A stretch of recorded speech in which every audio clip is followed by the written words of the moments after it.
In a dramatic and unprecedented turn of global politics, former U.S.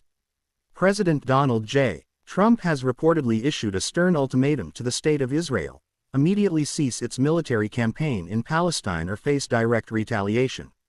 The statement, delivered during a late-night rally in Florida, reverberated across diplomatic corridors and international newsrooms, leaving allies, adversaries, and neutral observers stunned. Trump, known for his blunt rhetoric and unpredictable political maneuvers, departed from his usual stump speech to deliver a forceful message aimed directly at one of America's closest allies.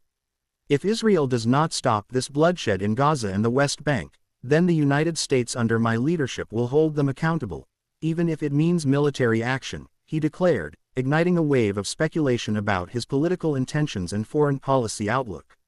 The remarks came against the backdrop of intensifying violence in the Middle East. Israeli airstrikes and ground operations in Gaza have escalated, while the West Bank has witnessed growing unrest.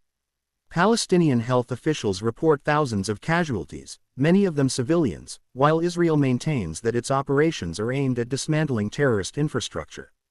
Despite repeated calls for restraint from the United Nations, the European Union, and several Arab states, the Israeli leadership has vowed to press ahead until its security objectives are achieved.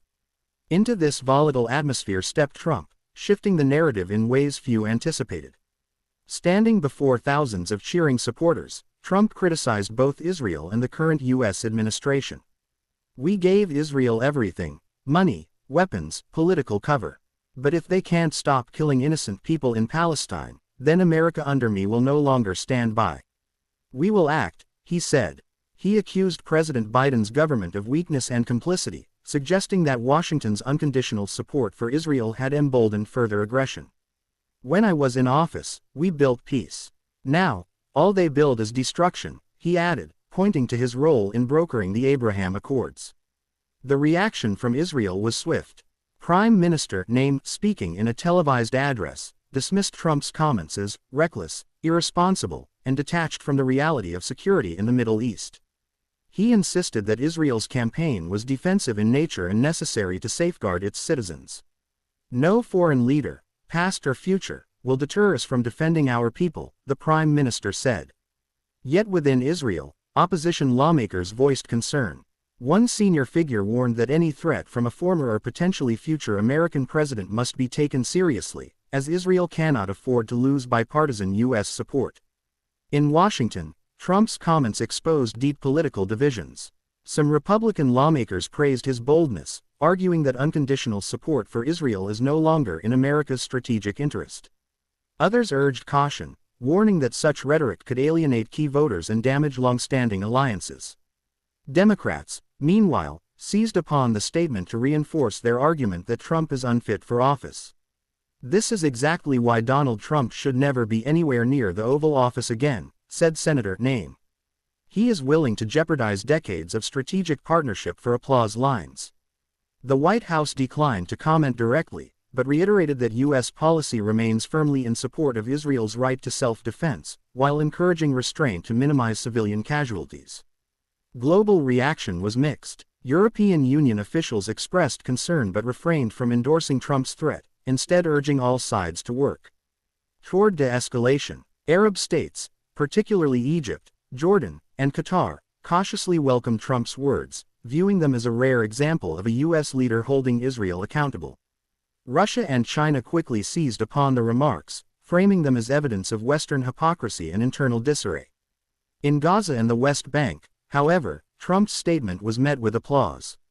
Crowds reportedly cheered in the streets as news spread, with one shopkeeper in Gaza City telling reporters, "Finally, someone in America is speaking our truth." Experts are divided on how seriously to take Trump's remarks. Dr. Sarah Whitfield, a Middle East scholar at Georgetown University, observed that Trump has a history of bombastic statements that lack follow-through, but acknowledged that threatening military action against Israel is extraordinary, even by his standards.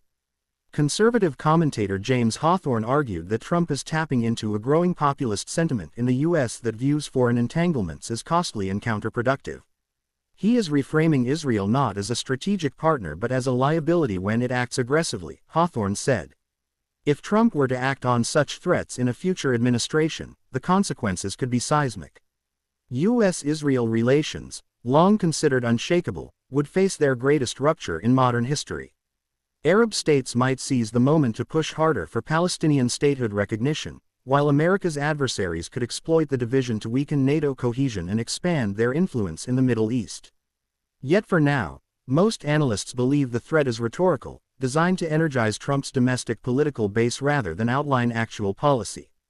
Indeed, many observers view the statement through the lens of Trump's political calculus. With the Republican primaries looming, Trump is eager to distinguish himself not only from President Biden but also from GOP rivals. By challenging Washington orthodoxy on Israel, he may appeal to libertarians, younger voters, and even some progressive constituencies traditionally outside the Republican fold. However, such rhetoric risks alienating pro-Israel evangelicals and conservative Jewish communities, long considered pillars of his electoral coalition. The media frenzy was immediate. Cable networks aired wall-to-wall coverage, online platforms exploded with debate, and hashtags like #TrumpVsIsrael and #PalestinePeace trended globally. Supporters hailed the remarks as courageous truth-telling, while critics dismissed them as reckless grandstanding. Analysts debated whether the episode signaled a new era in American foreign policy discourse or was simply another instance of Trump's penchant for shock politics. Looking ahead, uncertainty reigns. Will Trump double down on his threat, or will it fade as just another dramatic soundbite? How will Israel manage its response, balancing its security objectives with the need to preserve its most critical alliance? Could this rhetorical rupture foreshadow a genuine shift in U.S. foreign policy if Trump returns to office?